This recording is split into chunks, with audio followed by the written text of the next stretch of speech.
Nesta aula vamos falar sobre a desigualdade da soma dos logaritmos e depois mostrar como que a gente utiliza ela para mostrar, por exemplo, que a divergência é maior do que zero, e mostrar que a entropia é relativa convexa no par.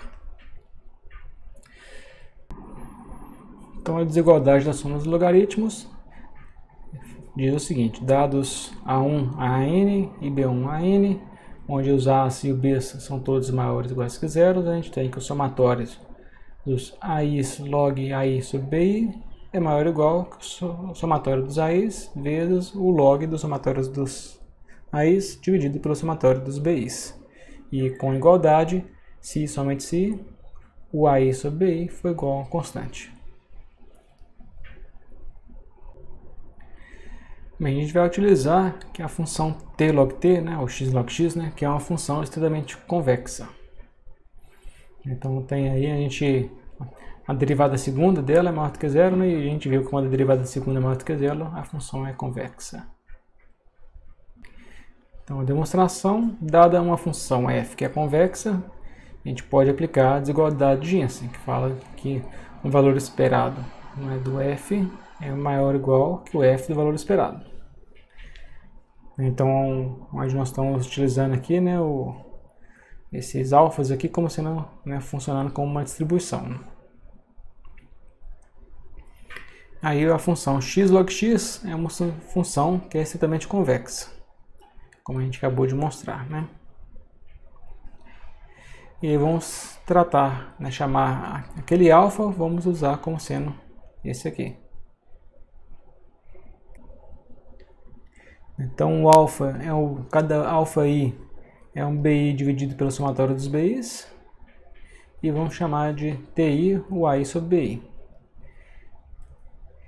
Então, pegando a equação anterior, então voltando aqui na equação anterior, repetindo ela aqui, né, então a mesma equação, e aí vamos simplesmente substituir, né, quem que é esse alfa aqui que a gente definiu como sendo isso aqui, e o t como sendo isso aqui. E aí substituindo na equação dos dois lados.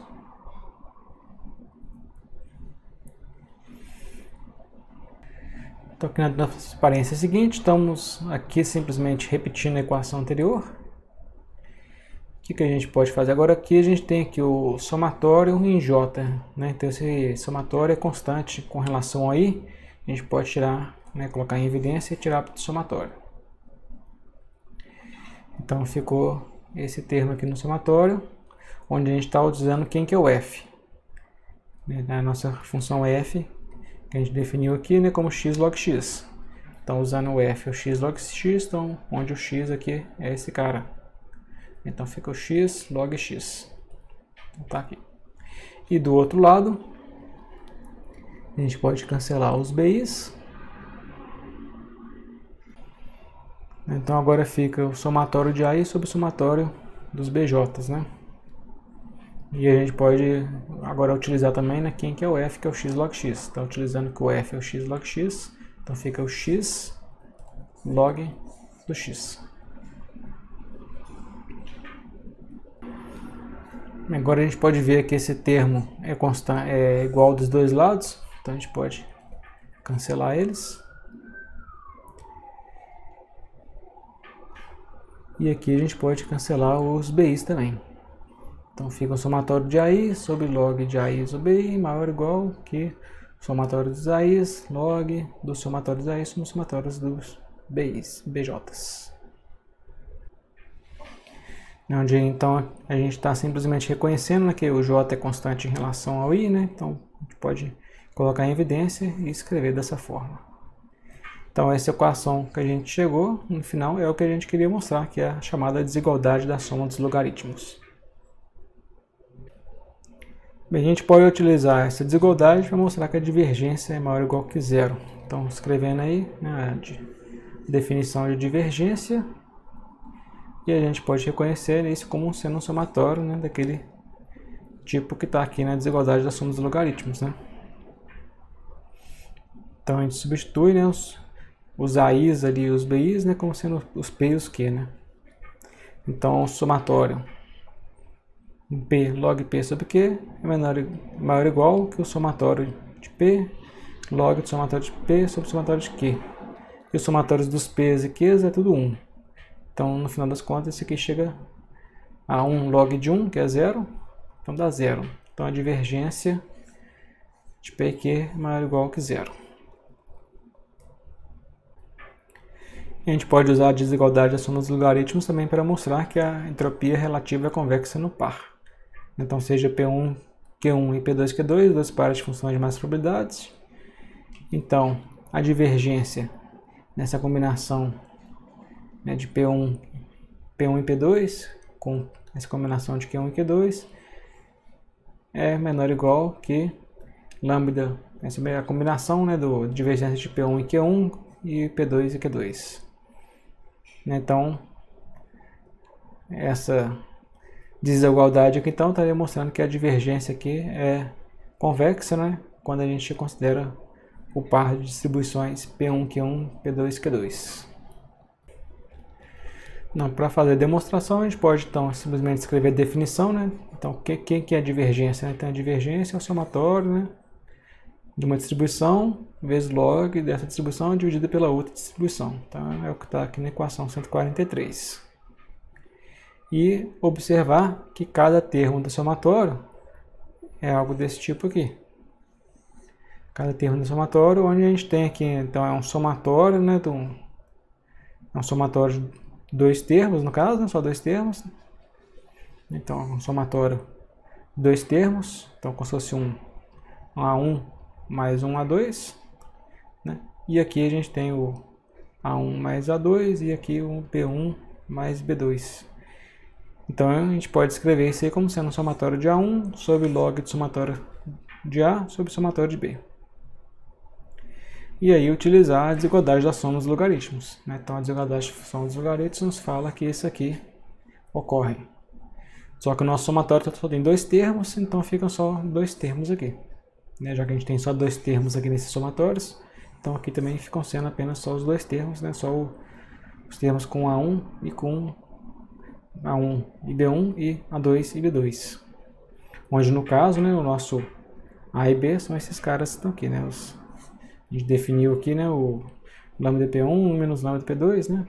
Então aparece aqui também o lambda P1 e o menos lambda P2 no lugar do A1 e o A2, e a mesma coisa com B em relação ao Q. Agora isso aqui a gente pode ver que tem lambda aqui. Esses lambdas cancelam, 1 menos lambda cancelam, e aqui fica 1 menos lambda. Então, no final, o que a gente tem aqui é a divergência de P1 e Q1, né, multiplicado pelo lambda. E aqui a divergência de P2 e Q2 multiplicado por 1 menos lambda. Então, a gente começou com essa divergência dessa combinação de P1, P2, Q1, Q2 e chegou que é menor ou igual que isso aqui, ou seja, a gente acabou de mostrar que a entropia relativa é convexa no par. Vamos mostrar também que a função H, né, entropia, é côncava em P. Então, para mostrar isso, vamos escrever aqui a definição. Quem que é a entropia? A gente pode somar e subtrair esse termo, que não muda nada. Eu posso pegar esse último termo aqui, multiplicar por 1, né? Então esse aqui é 1. E simplesmente aqui estou trocando a ordem, né? Então esse cara coloquei aqui no início. Pronto. Agora eu posso aplicar a distributiva com esse somatório e juntar os dois somatórios em um somatório só. Então juntando os dois somatórios em um somatório só, né, e os dois têm um negativo, então fica menos aqui. Depois colocar o P1 em evidência e aqui é mais log de x, eu posso escrever como menos log de 1 sobre x, né? Tamanho do alfabeto do x, né? E reconhecer que isso aqui, né, é a probabilidade da distribuição uniforme. Então eu posso juntar, né, os dois logaritmos, né? Então fica um log de pi dividido, né, por 1 sobre cardinalidade do x. Usando a propriedade do log, né? Log da diferença, né? É o log do quociente. E então aqui eu tenho a distribuição P e aqui a distribuição uniforme. Então essa equação que está aqui, né, o somatório de P, log de P sobre 1, probabilidade do uniforme, né, é a divergência entre a P e o uniforme. Então eu posso concluir, né, que a entropia de P é uma constante menos a divergência de P com o uniforme, e a divergência a gente já mostrou que é algo que é convexo. Então logo, né, como aqui, menos convexo é côncavo, né, constante não altera nada. Então a gente tem que a entropia é uma função côncava. Aí para terminar esse assunto de hoje, vamos supor que então que a gente tem a distribuição conjunta, o x, mas par de variáveis aleatórias, x e y, distribuição conjunta p de x e y. A informação mútua entre x e y é uma função côncava de p de x para p de y dado x fixo, e uma função convexa para p de y dado x para p de x fixo. Então vamos ver, né? Vamos escrever a equação e fixar cada um dos termos e observar o que acontece, né? Então a informação mútua de x e y é uma função côncava para p de x quando a gente fixa o p de y dado x. Então a informação mútua, pela definição, é a divergência entre a conjunta e o produto das marginais. Então reescrevendo como somatório, né? Dessa forma.